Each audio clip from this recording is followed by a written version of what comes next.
presentation of the Oregon Sports Network. And Oregon is going to play in the national championship game. Welcome to Duck Insider. Man, it feels great to be a Duck. Give it to me, baby. My house. I'm taking it there. Their competitors, they'll want to put the O on. Three, got it! We're going to compete to a standard every day. The Oregon standard. Rebound. Up and in. 1 point more to go. The opportunity to play, put Oregon on your chest, should mean a great deal to you. Unloads on one into left field, back toward the wall. Gone! This program is staged to compete and to win championships. Oregon wins!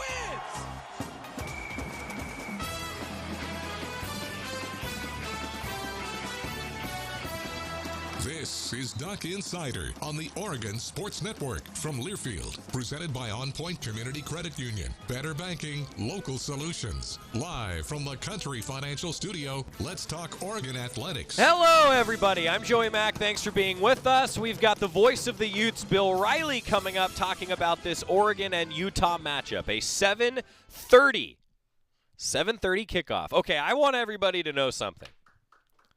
In all seriousness. Would everyone agree with me that one of the best quotes that we've gotten all year came from Dan Lanning on the Coaches Show in response to a Mike Jorgensen question? He said a very creative phrase that has spawned T-shirts. I still think Jorgie should get some royalties. That was for an early game, right? That was for an early game. So last night on the Coaches Show, I asked Coach Lanning, hey, you had a great phrase about eggs and breakfast and winning football games. Do you have one when it's not a early game and instead it's an evening game? He laughed. He said, no, just roll the ball up. We're ready to go. I thought his response to that answer last night was perfect because the month of November, there's a lot of high-pressure football games. If you're not in those high-pressure football games in the month of November, you probably didn't have as good of a season as you would like, right? Ducks are in one of those high-pressure football games against Utah. Really good team. I think that these two teams have been the two best in the Pac-12 the last 5 years. In fact, if you look over the last 6-year period, it's the top two winning percentages in the Pac-12 between Oregon and Utah. This is a good matchup coming up. 7:30 kickoff on ESPN.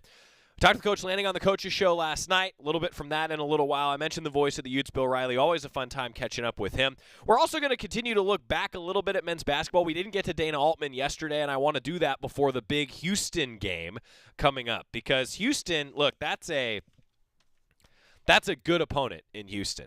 The Ducks actually opened their now brand new facility when the Ducks played there a couple years ago. This is the return game of that trip, and Houston's a top 5 team. Looking forward to seeing how Oregon matches up with Houston and some good stuff from Coach Altman on that. Women's basketball and volleyball also in action.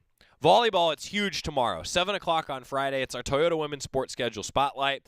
7 o'clock against UCLA. And the Ducks, they need some help to win a Pac-12 championship, but also taking care of business at home, boosting that resume to be able to host in the postseason. That's what's on the line. A lot on the line for Oregon volleyball this weekend. We'll be talking about that. We're going to hear from Jamal Hill, Casey Rogers, Bucky Irving, and Dante Thornton all on the docket. If we don't get to everybody today, we're going to do that tomorrow when we also make our picks. It's a 2-horse race right now in picks, by the way. Jerry and Jorgie are pulling away. It just kind of, It is. I've always thought that phrase is kind of odd. Scott just says the cream rises to the top. The cream mixes in. Yeah, it does. I don't know. When does cream rise to the top? Name me a dish where cream rises to the top. Espresso? What if I stir it? Don't stir it. It rises. Does it still rise? Okay, that's one. I'm just saying, everybody, I've never understood that phrase, and Scott, you just triggered me. You just triggered me right now. All right, look, last night, Coach Lanning on the Coaches Show, I know everybody wants to hear about this. I asked him a question that everybody wants to hear about. This is from the Coaches Show last night. Coach Lanning meeting with us, talking about a significant topic. How's Bo doing this week? Yeah, obviously Bo's is a tough kid. You look at a situation, he goes down and is anxious to help his team out, is able to come back, play the last 8 snaps of the game, throw the ball really well, give us an opportunity to be in position to possibly kick a field goal based on how a call was determined, not determined, and we always put our players' safety at the forefront of our minds. So came back in, really attacked, his rehab this Sunday, and has been able to be out there on the practice field for us this week. We're being really conscientious of him and his reps, want to do a good job taking care of him, but he's preparing himself as if he can go. But we also got some other guys ready to go if needed, and Bo's been really consistent all year in his approach and how he works. But it certainly was comforting as a coach to be able to see him get back out there on the field. There on Saturday and, put down a little reassurance. For sure. Talk to us about the other guys in the room, the development of the guys that are in that quarterback room. Yeah, well, it's just a great example of a moment there, within a game. For example, how quickly the next person up's got to be ready to roll. And, Ty and Jay do a great job year-round. I think Coach Dillingham does a great job with the quarterbacks of developing those guys and preparing them for their moments. So, and the way we practice, giving opportunities for guys in practice to get better, and those guys have done a good job with that attack. If I could, I wanted to ask about leadership to kind of bring this full circle. How much do you love as a coach that you have a guy like Bo that comes up to you on the sideline in that situation in a game like that? I mean, that's leadership on display, isn't it? Oh, absolutely. We have a lot of guys in our program that I really see as coaches, as players, right? Bo's a good example of that. Alex Forsythe's a good example of that. But when they can coach it just as well as some of our coaches at times can do, like when they can carry that over to the team, it's always good to hear that message from one of those guys. Dan Lanning, Oregon football head coach on the Toyota Coaches Show last night. Okay, let's settle something really serious right now. When milk is homogenized, the cream rises to the top. My mom texted me that. When milk is not homogenized, the cream rises to the top. Is that what homogenization means? I'm asking the barista who is currently directing the show. So if he's directing the show, that's what that means? I have no idea. Okay, so cream apparently does rise to the top. Anyway, Coach Lanning, talking about a subject that I see all the same reports in social media that you all do, and that's Coach Lanning talking about it from the Coaches Show just last night, and I appreciate him always taking the time to do it. Now, we've got Bill Riley, the voice of the Utes, coming up. I said that we were going to hear from him this segment when we were just talking. I lied to the crew. We're going to take a break. Bill Riley, the voice of the Utes, it's always fun to talk with him. And we're going to talk about where Utah's team is at. And judging from what Coach Lanning said on the show last night, I think that he's in agreement with what I thought about Utah coming into this game and still think about Utah coming into this game. And maybe the best way that I can say this is that Jorgie thinks it coming into this game. The Utes are getting better. Would have been nice to play Utah in September? Playing them in November. A big-time game. It is a big-time game. And it didn't go well for the Ducks in the last two, I should say, against Utah. I think that's on everybody's mind. It's on my mind. I'm thinking about it. I don't know if the players are thinking about it, but it's at least on my mind. Quick timeout. Duck Insider presented by On Point Community Credit Union. And when we come back, Bill Riley, voice of the Utes, joins us previewing the 7:30 kickoff on Saturday. Keep it here on the Oregon Sports Network from Learfield. Dear gas prices, Toyota is the #1 retail brand for electrified vehicles for 22 years. That says it all. Toyota hybrids. Find yours at toyota.com. Toyota, let's go places. Based on manufacturer estimate CY 2000 through 2021 sales.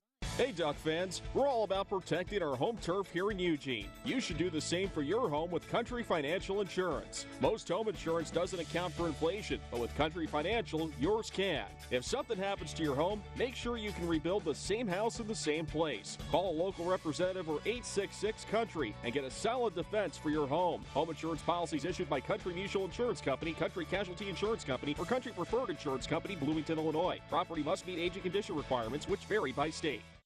Dear gas prices, Toyota is the #1 retail brand for electrified vehicles for 22 years. That says it all. Toyota hybrids. Find yours at toyota.com. Toyota, let's go places. Based on manufacturer estimate CY 2000 through 2021 sales. Your daily dose of Oregon athletics. This is Duck Insider from Learfield. to your children's eyes to see the true magic of a forest. It's a storybook world for them. You look and see a tree. They see the wrinkled face of a wizard with arms outstretched to the sky. They see treasure in pebbles. They see a windy path that could lead to adventure. And they see you, their fearless guide through this fascinating world. Find a forest near you and start exploring at discovertheforest.org. Brought to you by the United States Forest Service and the Ad Council. Adopt US Kids presents What to Expect When You're Expecting a Teenager. Learning the lingo. Jelly. Jelly adjective. Jelly is a shorter, better way to say jealous. As in, Chloe, I am like so jelly of your unicorn phone case. You don't have to speak teen to be a perfect parent. Thousands of teens in foster care will love you just the same. Visit adoptuskids.org, brought to you by the U.S. Department of Health and Human Services, Adopt US Kids, and the Ad Council.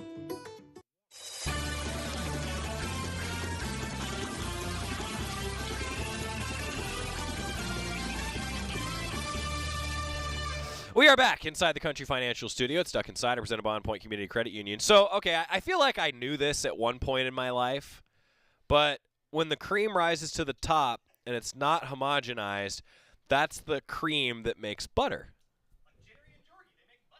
That's who knew? Okay, so I think I relearned something today. I don't know if I learned that today, but I relearned that today. So cream, I guess, does rise to the top. But are Jerry and Jorgie cream? Yes, they are rising. Are they rising? Jorgie is definitely cream. Rising is the quarterback's name for the Utes. They might not be rising. I don't think they're rising. Anyway. These are the hard-hitting questions that you get on Duck Insider. Bill Riley, though, the voice of the Utes, we actually talked with him yesterday. Great conversation with the voice of the Utes. He's been doing this a long time. Bill's a great broadcaster, and you're going to get a kick out of where we talked to him from, because before we actually started recording yesterday afternoon, it made me laugh, and I hope that everybody laughs with us. Previewing Oregon-Utah 7:30 kickoff with the guy who will be calling it on the Utah radio network, Bill Riley. Anytime we get a chance to talk Utah football, Utah basketball, that means I call the guy who's behind the mic. Bill Riley is with us. He is currently moving from remote broadcast location to remote broadcast location, so he's coming to us live from the front seat of his car. I'm just glad you pulled over, Bill. Yeah, I tried to do this once while moving. It didn't work out so well, so I figured I'd keep the Honda Pilot intact today. And as much as I like you, I don't think that Oregon Athletics will pay for any damages or repairs to said Honda Pilot, so I'm just going to pull over. Bill Riley is with us. Is it snowing? No, it's sunny and 39 degrees here. We had snow in the mountains, so the resorts are all opening up, but no, it's just nice down here. Okay. We've had good weather. Good. Cold, but good. That's how it's going to be this upcoming Saturday, Bill. Hey, one thing I always like to start with is just catch fans up on our side of the Utah season. Where were the Utes at the beginning of the year? Where are they now? Sum it up for us. Well, at the beginning of the season, the Utes, as you know, and probably a lot of the Duck fans know, were a potential playoff team. And that kind of went out the window a little bit with the loss at Florida. But then they kind of regrouped a little bit and played a little bit better. The loss of Florida was on them. I mean, they turned it over twice in the red zone. They couldn't stop the run game that day, but they've gotten better there. But yeah, they were their own worst enemy. But they were moving along okay. Then they went to the Rose Bowl about a month ago and forgot how to tackle again, as they did in Gainesville. And got beat by Zach Charbonnet, who was really good. DTR was pretty good that day. And so now they've got 2 losses. So they've taken themselves out of playoff contention, at least the playoff format as we know it now, the 4-team playoff. But they're still very much, as they were a year ago, in contention to go to the Pac-12 championship game, knowing they had to be perfect in November to get there. So far, 2 for 2 in November, and much like a year ago, a big game awaiting with the University of Oregon. This time, the winner probably gets a chance to advance to Las Vegas, and the loser will, in all likelihood, not be going to Las Vegas. So that's kind of where we are. They've suffered some injuries here and there. One of their better players, Brad Keithy, went down for the season in the ASU game. But and then Van Fillinger, one of their better defensive ends, went out for the year about 2 weeks ago. But outside of that, they're healthy. Cam Rising's back where he was. Dalton Kincaid's back. He'll play this weekend. The best news of all probably came, and maybe not so much for opponents, but Tavion Thomas, who's had a lot of off-field things he's been dealing with this year, families, deaths, things like that. Finally kind of got his head right, got back with the team, and had a career day last week against Stanford, as he did a year ago against Stanford. Went for 180 yards and 2 touchdowns. So that's good news for Utah. And now the trip Saturday to Autzen. Brant Kuithe, I mean, how big of a loss is that? Because I know from the outside looking in, it looks like a huge loss, Bill. Well, I mean, it was a huge loss, but it was a month and a half ago. I mean, they've adjusted. Other guys have stepped up, but he was their best.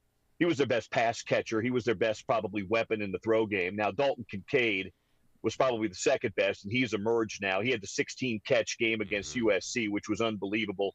In many ways, Brant Kuithe going down has probably made Dalton Kincaid a lot more money. Yeah. Because he's probably going to be one of the first or second tight ends that come off the board in the draft in April. But it's a loss. I mean, there wasn't another Brant Kuithe on the roster. The good news is what Utah found out, Joey, was how well they've recruited and how deep their talent pool was, because they've had some other guys step up. Money Parks, who's a young wide receiver, has stepped up. Jalen Dixon, who's been part of the program for a few years, has reemerged again. So they've had some guys, but when you lose a player the caliber of Brant Kuithe, there's not another guy that's ready to be Brant Kuithe right away. Also helps to have a quarterback who's pretty darn good, I'd imagine, right? And Cam Rising, he's put together another good season, it looks like, statistically.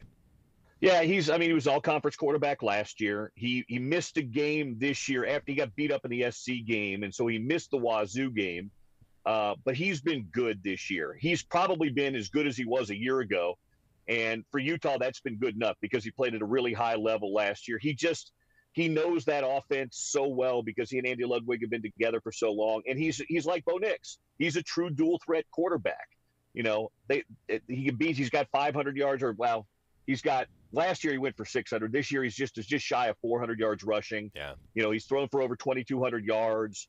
He's one of those guys that knows the offense inside and out, and he's a true dual threat. Sometimes we call guys dual threat quarterbacks that are really good runners and so-so passers. Right.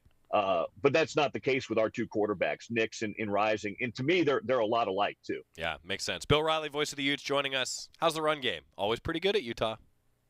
Yeah, they haven't had that one guy. Like I was saying, Tavion Thomas had the huge year, 21 touchdowns, over 1,000 yards last year. The production's been there. They just haven't had one guy do it because Thomas missed some time.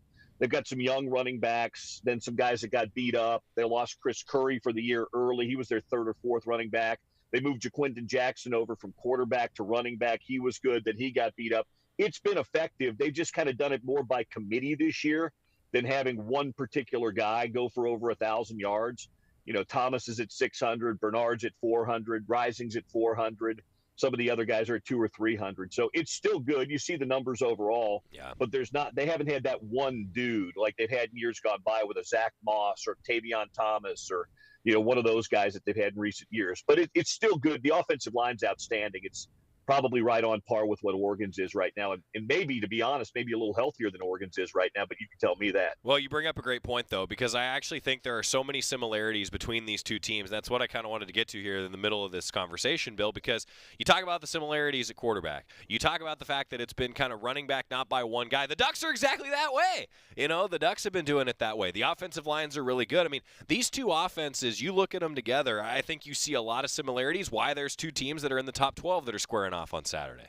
Well, and I think, too, and I made the point about this on my show this week, Joey, I think that the offensive coordinators deserve a lot of credit, too. I think, to me, the biggest difference when I watch you guys play this year is between last year and this year. I just think Dillingham and Nix are on the same page together, and I never got the sense in the two games we did last year that Joe Moorhead and Anthony Brown were necessarily on the same page, or maybe they were, and it just didn't show up. But Cam Rising and Andy Ludwig have been together for 3.5 years now, and Dillingham and Nix have a history. And you can just when offenses are in sync, it's usually because the play caller and the quarterback are almost of one mind. And I feel like both these teams have that. Yeah. Bill Riley, voice of the Utes, joining us. Okay, the defense, the outside perception is always Utah's going to smack you. They're going to play physical defense. Still accurate this year? Yeah, and to be honest, they had a lot of new faces. The Devin Lloyds and Mika Tafuas and guys like that were gone. And it took them probably, I mentioned it, probably until the second half of that USC game. They made some really good halftime adjustments, and as much as you slow USC down, they did. But for the last 3 games, they've been really good.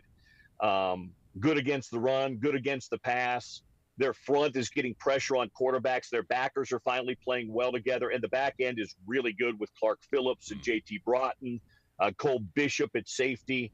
So it's not – now, I don't think it's quite as elite and as good as it was a year ago when Utah and Oregon played.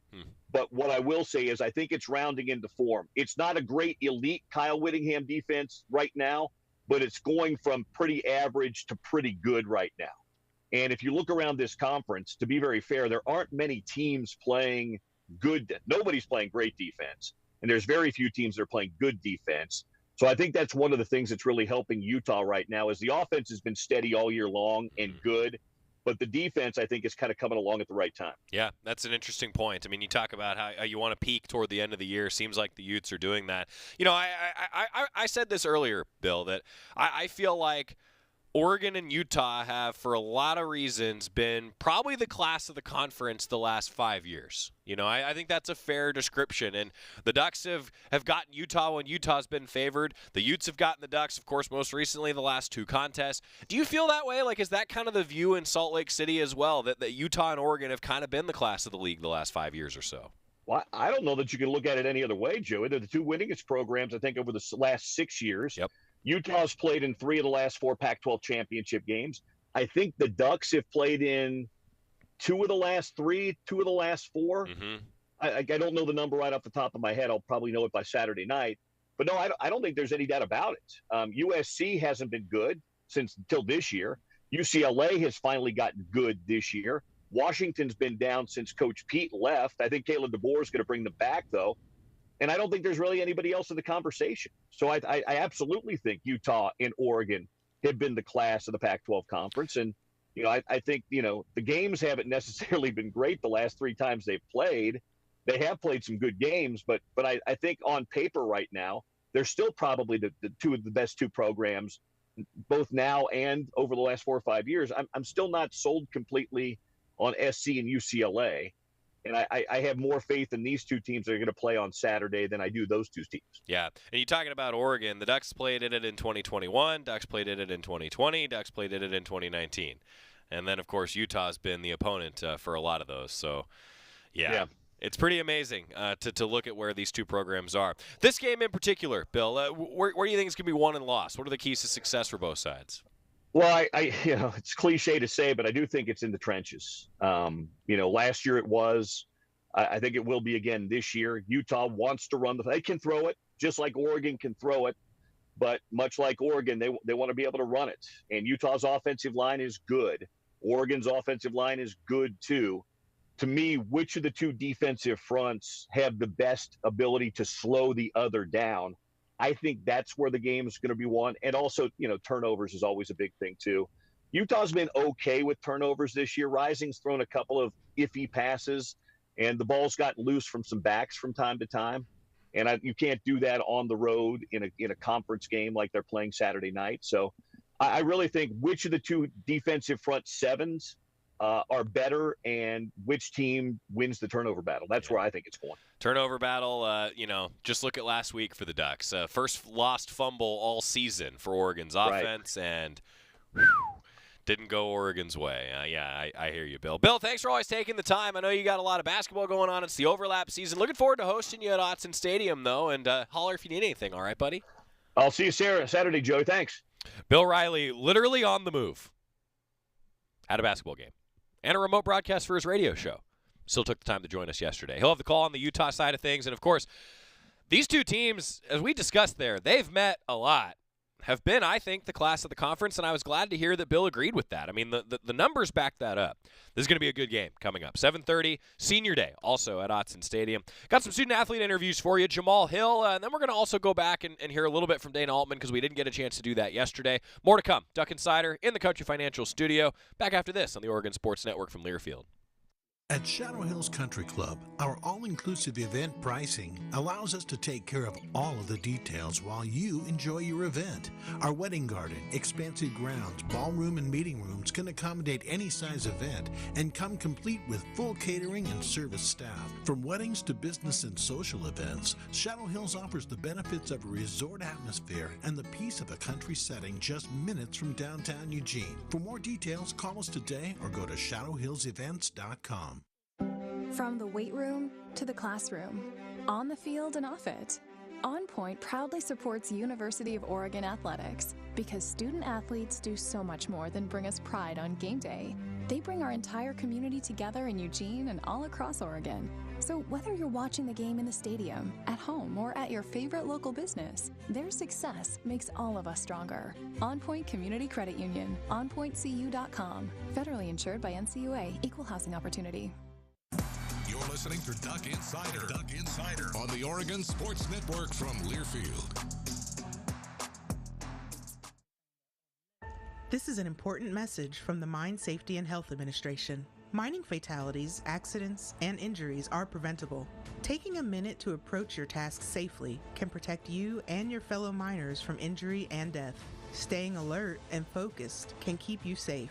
Do it safe. Do it right. Whether buckling a seatbelt or securing equipment, these quick safety measures can prevent injuries and fatalities. Take time. Save lives. For more resources, visit MSHA.gov.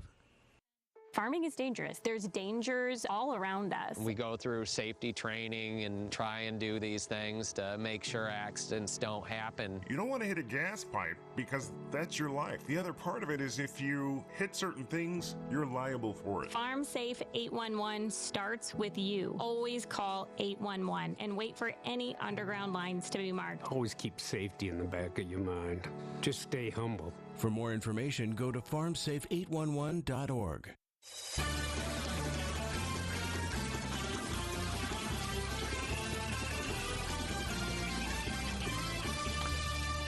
Back inside the Country Financial Studio, it's Duck Insider, presented by On Point Community Credit Union. My thanks again to Bill Riley for joining us. I actually really am looking forward to hosting him because it's been a while since we've had him at Autzen Stadium. Going to talk about that a little bit more coming up. Jamal Hill also talking about this defense. I mean, Cam Rising, good quarterback. They lost. Utah did, as you heard from Bill there, lost their best pass catcher. Maybe Dalton Kincaid's really emerged as their best pass catcher. And Dan Lanning said it last night. He catches the ball with people hanging off of him. Well, that's tough to defend. Jamal Hill's probably going to be on him at least once or twice in this game. Depending on how the Ducks deploy their defense, we'll find out. Jamal Hill met with the media talking about where the Ducks can improve defensively and a little bit of a preview of this Utah game. Here's Jamal Hill with the media this week. This season's starting to feel like it's unfolding kind of like 2019. What do you call about the way that team kind of regrouped after a late loss? And obviously, you know, when you bounce back and win a Rose Bowl, I mean, it shows there's still a lot out there. Yeah. Like you said, that 2019 team was special. Like, we had a lot of guys that's doing their thing in the NFL on that team. But I feel like that team used a lot of the pillars we still stand on to this day, like connection. Feel me? Like, that team was connected like on another level, and I feel like this team has the potential to have that connection. We just got to continue to take each day and grow from the mistakes we made.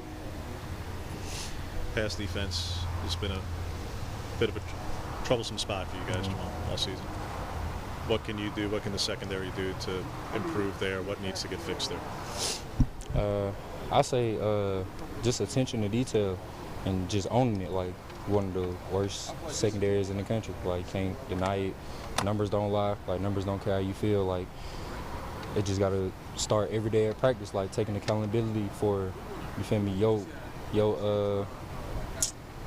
box, like owning your box, owning your square, like doing what you can to not be the problem but be a solution. So not pointing fingers, none of that, just coming together and being solution oriented. That's how we can solve that. How have you managed the emotions of this season? Because to get all the way back into the discussion that you guys did and then to see it kind of get ripped away a little bit from a playoff perspective, how do you manage that to understand that, hey, you can still win the league, you can still get to the Rose Bowl? How do you manage the emotions of college football? Not looking ahead, just taking it one game at a time. And, like, we know each week if we don't handle our business, we're not going to accomplish the goals we want to accomplish. So just taking it week by week and putting last week behind us, not letting Washington beat us twice, and understanding that we can still play for a Pac-12 or a Rose Bowl or whatever it is, but none of that happens unless we handle business each week. So, what's been the challenge on third down specifically? And it's come up again. That this past week is a couple of examples for sure, and I realize you were not out there a lot, but it goes beyond one game. So, what has been the issues on third down this season?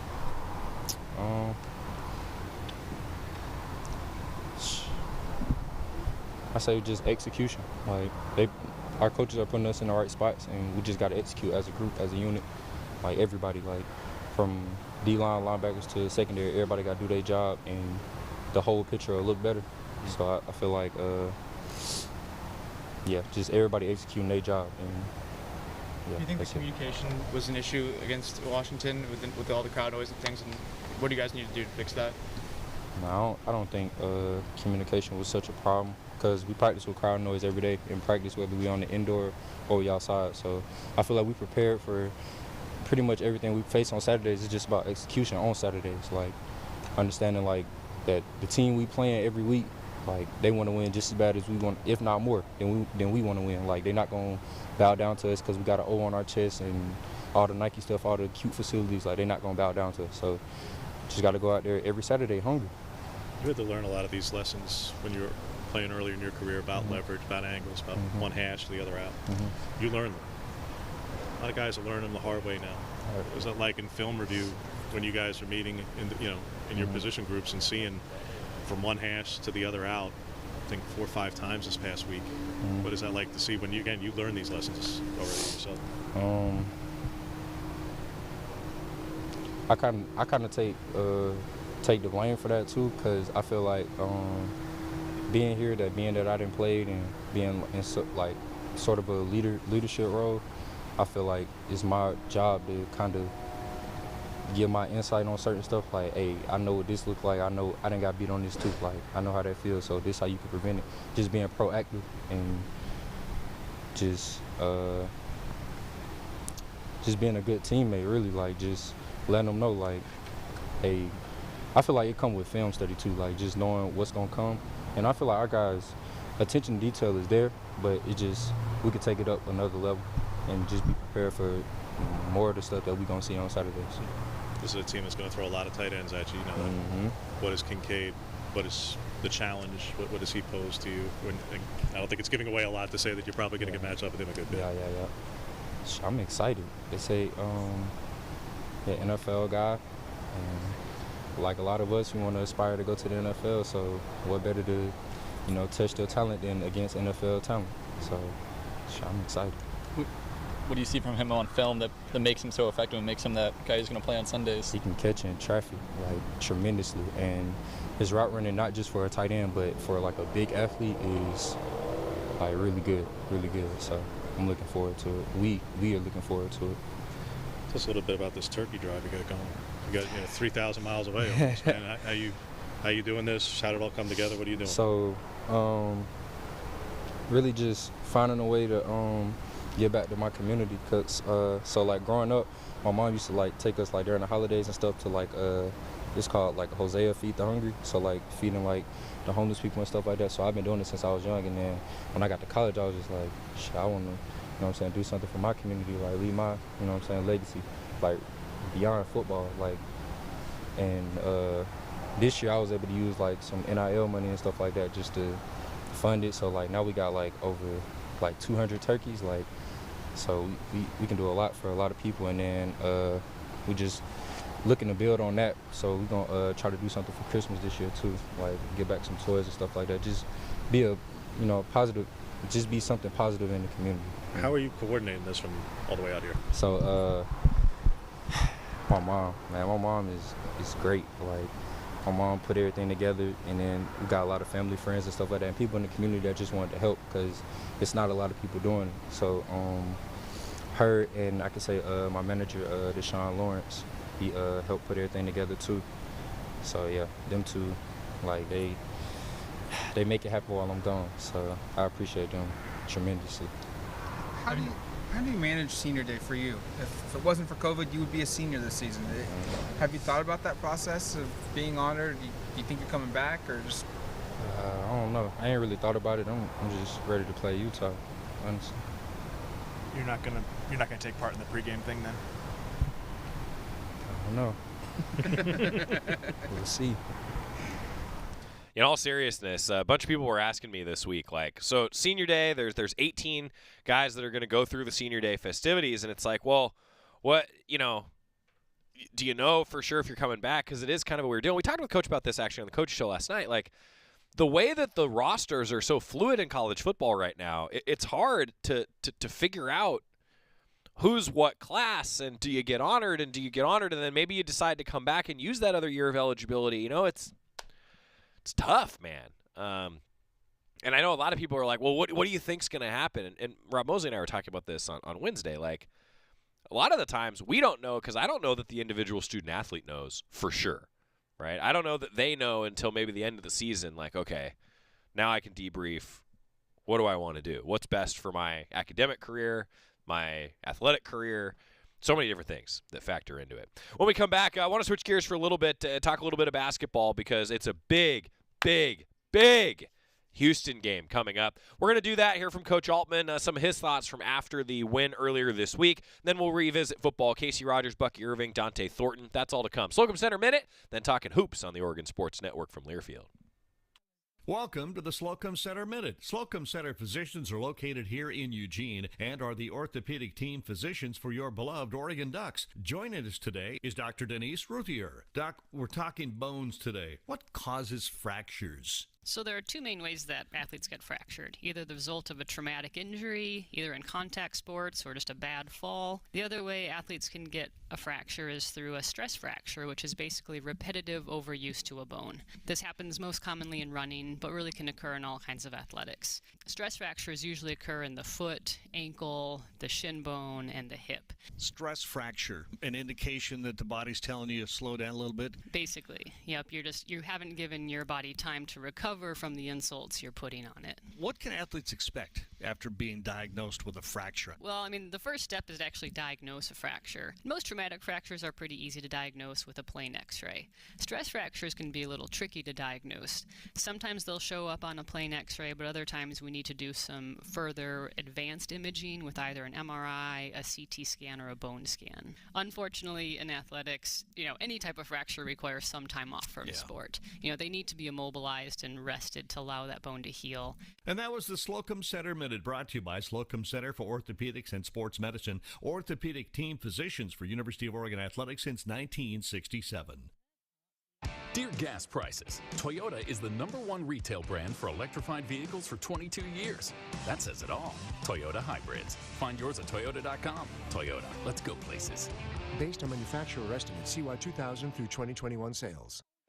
From the weight room to the classroom, on the field and off it, On Point proudly supports University of Oregon athletics because student athletes do so much more than bring us pride on game day. They bring our entire community together in Eugene and all across Oregon. So whether you're watching the game in the stadium, at home, or at your favorite local business, their success makes all of us stronger. On Point Community Credit Union, onpointcu.com. Federally insured by NCUA, Equal Housing Opportunity. Dear gas prices, Toyota is the #1 retail brand for electrified vehicles for 22 years.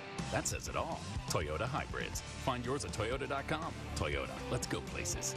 Based on manufacturer estimate CY 2000 through 2021 sales. This is Duck Insider, presented by On Point Community Credit Union on the Oregon Sports Network from Learfield.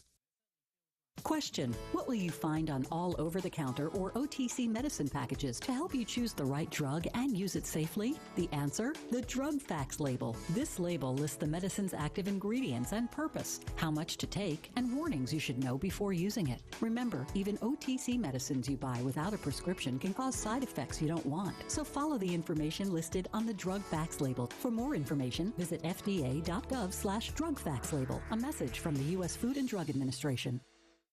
Some of the best sounds you'll ever hear are generic, safe, effective, even money-saving, just like FDA-approved generic drugs. Even if they don't come in the exact same color or shape as their brand name equivalents, they have the same key ingredients and go through a rigorous review process. Talk to your doctor or pharmacist today and visit fda.gov/generic drugs. Generics are safe, effective, and can save you money. You'll like the sound of that.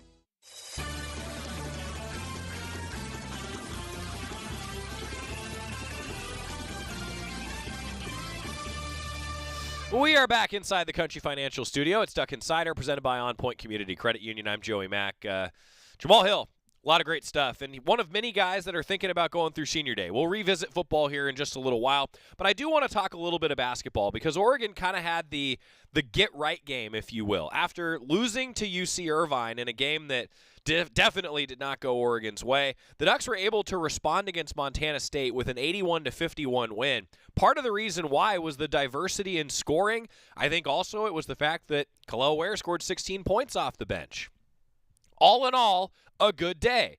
And the Ducks really needed it to be a good day because Houston is coming to town, and Houston's a top 5 team. That's on Sunday, a 6:30 tip-off. This is going to be a big game and a chance for Oregon maybe to get back into the upper echelon of the national conversation after a tough loss at home. So after Tuesday's game, Coach Altman sat down with the media, talked about what he saw in a win, and then looked ahead a little bit to a tough matchup with Houston on the horizon.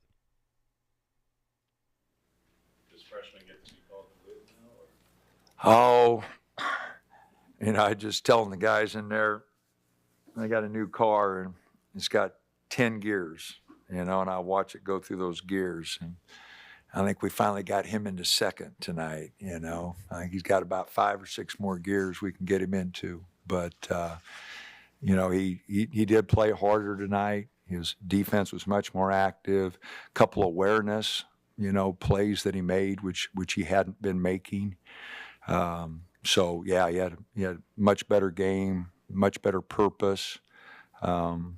So really, really good to watch him play a little harder.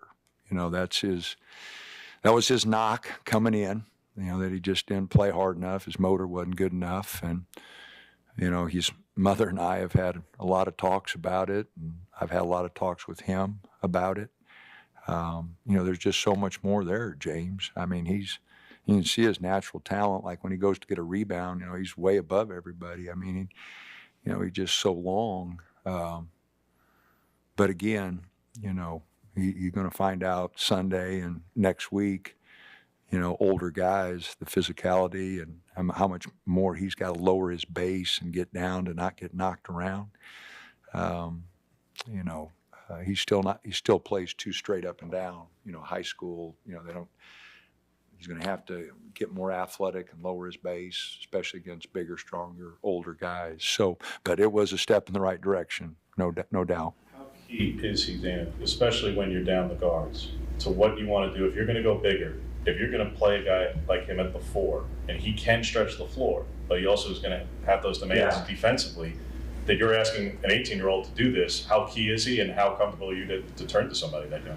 Well, he's we're – because of Jermaine and Brennan, 2 guys that can handle the ball, we need those guys. Like Luke can hit a 3 for us, and Ethan, we could use his physicality and his defense. But those 2 guards, coming out of Canada, if just with the results of Canada, I said, at that particular time, if I would have had to give a starting 5, those 2 would have been in it, and so I wanted to bring the freshmen along slowly, but as you say, now we've got a different scenario, and he's going to have to guard on the perimeter a little bit. Nate's going to have to guard more on the perimeter, and that's a tough adjustment for guys that are used to going and standing in the paint.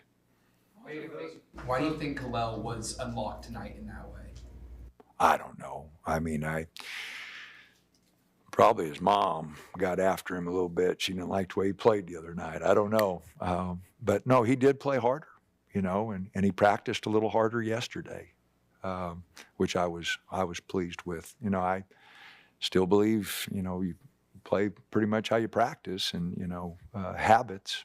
And so I thought he had a better day yesterday, and he had a better day today because part of the reason. Hey, those first 10 minutes offensively didn't look that much dissimilar to the UC Irvine game, but about 10 minutes in, it seemed like everybody started making some shots, and that carried over to the second half. What was kind of the difference at that point in the game?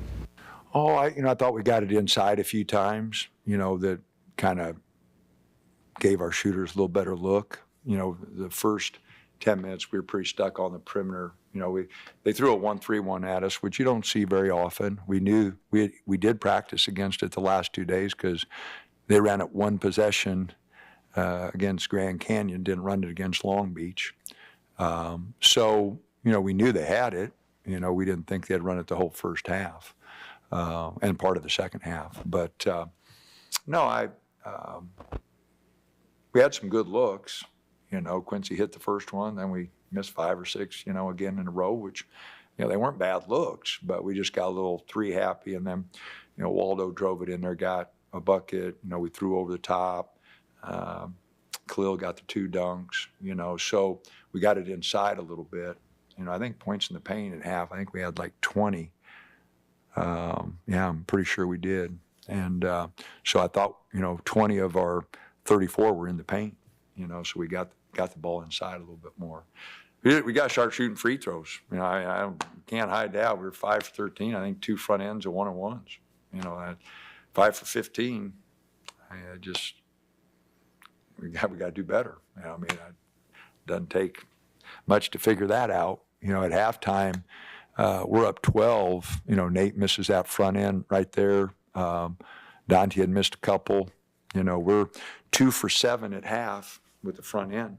We're 2 for 8. You just go 6 for 8 like you should be, and it's a 16-point game instead of 12, and against good teams, obviously, if we're going to be a good team, if we're ever going to get to that level, you cannot shoot 5 for 15 from the free throw line, So we got to get better. We got to get better, and our guys are going to have to practice more and just do a better job.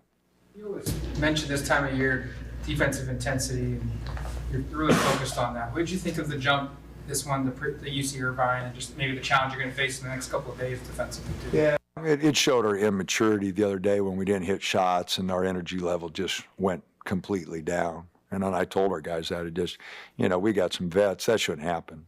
But, if Quincy and Will go 1 for 11 in games, we're probably going to be in trouble. They're vets. Energy level didn't go up. We didn't attack anymore. I want Will to take, 12, 13 shots a game. I want Quincy to get 10, So, Dante didn't get as many tonight, because they were sagging in there a little bit on him, doubling him a little bit more, and that zone took him out a little bit. But, we've been getting him 13, 14 shots a game, which we got to do. And they all got him against Houston. They pull the post really hard, so they're going to come after him really, really hard, and especially with us and our inconsistency shooting threes. They'll make us hit some threes by doubling him really hard. How much do you go back to that Houston game last year in preparation just to show how hard they play? Our guys know. We won't go back to that. It's hell. Watching this year, it doesn't make any difference. Kelvin's not a good coach. He's a great coach. Kelvin's known him for 30-some years. He's a really good coach everywhere he's been. He does a great job. He knows the kind of players he wants to get. He's hard on them. But he gets them to play the way he wants them to play, and he's really a good coach, really good guy. So we know we'll have our hands full. They're old, they're physical. We're going to have to battle our tails off to give ourselves an opportunity. How's Dante doing? What's that? Sorry, last question. Just an update on Dante. His hip's been bothering him, and he hit it on that play, and so I think he'll be okay. He's going to take a couple days off here. We got to try to rest it a couple days. But I think by Friday, he'll be ready to go. I think he just needs a couple days here. Is it just like a sore hip, or something that he? Well, it's kind of like a hip pointer, whatever you want to call it. Just bruised hip. And so I thought he got shot there for a minute the way he went down. But he says he's okay. I talked to him a little bit, so I think he'll be all right. All right, Coach. Thank you. That's good news from Coach Altman. You heard him there talking at the end about N'Faly Dante, and I'll be honest, doing the game, I was like, oh. When he went down, I was like, no, this team, man, they can't catch a break right now. Whew. So good to hear that. We'll have more on N'Faly Dante, I'm sure. Coach is going to meet with the media tomorrow, but I wanted to make sure we got that in for you today because I think Coach Altman's meeting with the media right around the time we're on the air tomorrow, so we won't get a chance to have it for you on the show. But if you want the latest from Coach Altman heading into the matchup with Houston, it'll be on the GoDucks YouTube, thanks to our good friends, who all of which are not in this office today, actually. Our good friends at Quack Video. They're probably all setting up for football. It's set day, as we call it, for football on a Thursday.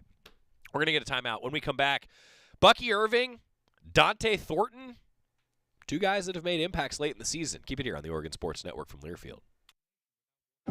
From the weight room to the classroom, on the field and off it, On Point proudly supports University of Oregon athletics because student athletes do so much more than bring us pride on game day. They bring our entire community together in Eugene and all across Oregon.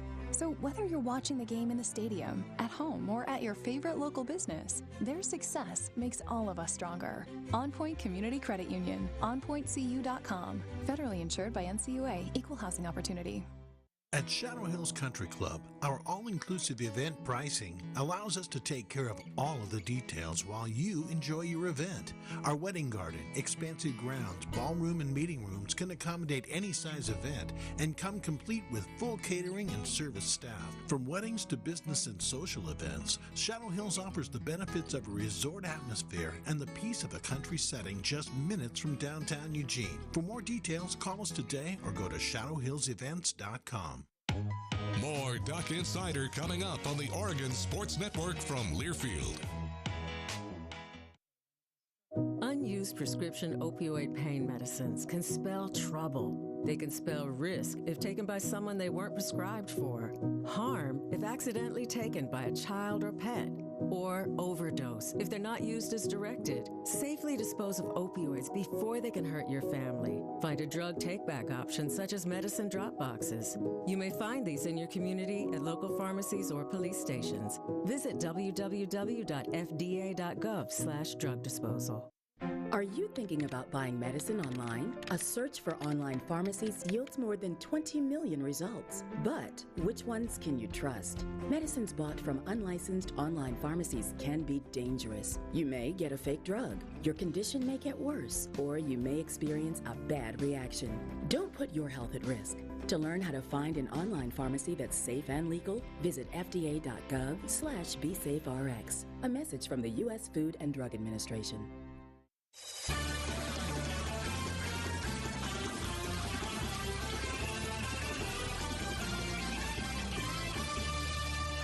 We are back inside the Country Financial Studio. Duck Insider is presented by On Point Community Credit Union. Bucky Irving spoke to the media briefly, and I want to go back to what I said to Coach Lanning last night. I asked him, what's been so successful with yards after contact? Because if you look at the advanced analytics all season long, not just in the Pac-12, but in the entire country, Bucky Irving has been one of the best in terms of yards after contact. He just never goes down right away. I wanted to hear from him a little bit this week. Bucky Irving, Duck running back with the media. How do you come off of a game like that where obviously it's a disappointing outcome that you play really well? You have a great individual performance, but obviously it's not the team outcome you guys want. How do you feel about it afterwards? I mean, it happens. It's part of the game. We just got to put our head down and get ready for this week. What kind of sense have you felt for the team that experienced these two games last year against Utah and the fire that they have wanted to get some revenge in this one? I mean, I wasn't here last year, so it's a pretty exciting. They said it's going to be an exciting game for the challenge. Does it present a different challenge for you when you have Brian and Alex kind of dinged up and going out of the game there late? Does it make your job more difficult, or how does that affect you? I mean, it really don't affect me because I have trust in all my online. Whether it's run, walk, or somebody behind me. So you think those other guys came in and did a pretty good job on. Yeah, I think they did a pretty good job. What were you thinking on the 4th and 1 when you're coming off and Noah's coming on and it's about to be a 4th and 1 play? Just what's going through your mind as you're coming off and watching it? I mean, it's Noah. When the coach ready to call our number, we already able to just go in and face the challenge. I mean, his number was called. He had to go in and make a play. Obviously, it went up to Noah. Noah slipped on to the next play. What do you say? Let's go 2 more. What do you say to him when he does get to the sideline? Keep his head up, and then no problem to be down. On to the next. What's it about Utah's front seven that could give you guys difficulty? I mean, we just go out and practice, face the fronts, and then we'll be ready for the game. Bucky Irving is a very direct communicator. He's also a very direct runner. I'm serious. If you look at some of the advanced analytics, let me see actually. Bear with me for 1 second, everybody, because the advanced analytics for Bucky Irving are actually, like, amazing. When you look at how he's been in terms of yards after contact, in terms of his ability to gain positive yards per rush, he's in the top 10 in, like, all those categories. And it's not just a Pac-12 ranking. This is nationally. He said earlier this year that one of the biggest things that he thinks about when he's running, never let the first guy bring you down. Always let it be a gang tackle.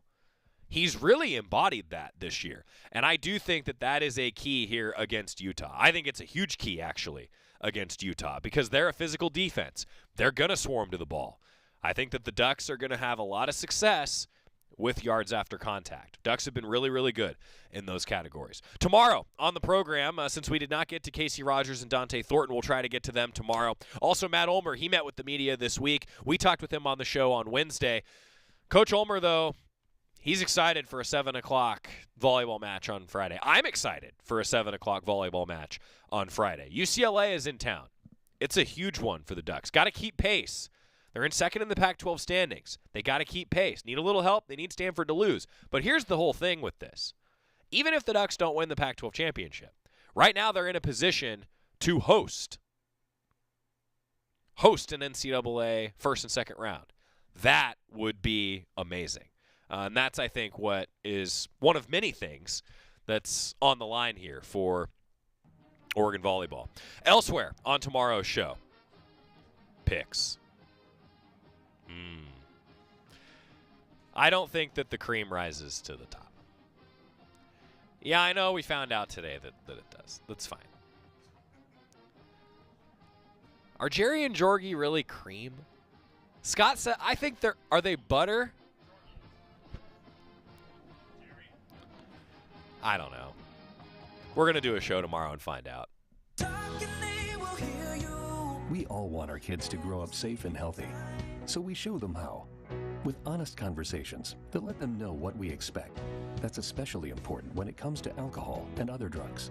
And when it comes to pain medications, opioids, they need to know that they should never be shared with friends or family. For more information about talking with your kids about underage use of alcohol and other drugs, visit underagedrinking.samhsa.gov. We all make choices about alcohol,